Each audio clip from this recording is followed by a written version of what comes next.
गजपति जिला नुआगढ़ ब्लॉक सदर महकुमा स्थित लक्ष्मी नृसिंह नोडाल विद्यापीठ परिसर में राष्ट्रीय आविष्कार अभियान ब्लॉक स्तरीय क्विज प्रतियोगितार पुरस्कार वितरण उत्सव अनुष्ठित हो जाइछि। मुख्य अतिथि भाव में गोष्ठी उन्नयन अधिकारी लोकनाथ सबर, उपगोष्ठी शिक्षा अधिकारी लिंगराज काजी, स्थानीय विद्यालय प्रधान शिक्षक सुशांत कुमार बेहेरा, समिति सभ्या सुचिता भूया मंचासीन होते।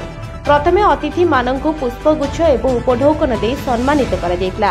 शिक्षार्थी मानंक भितरे प्रतियोगितामूलक भाव सृष्टि करिबा एवं भविष्यतरे दैनंदिन निज जीवन में प्रयोग करिबा एहार मूल लक्ष्य बोली अतिथि माने अभिभाषण रखिले।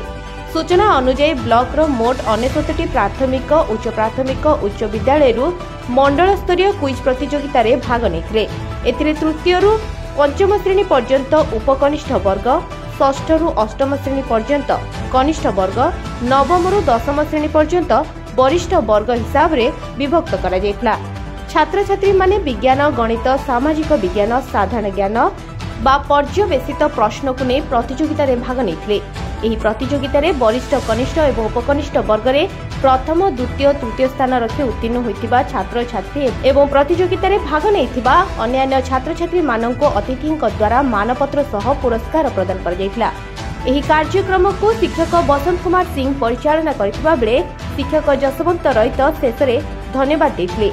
एही अवसर रे विभिन्न क्षेत्रर सीआरसीसी समस्त कार्य रे सहयोग करथिले। ब्यूरो रिपोर्ट, प्रयास न्यूज।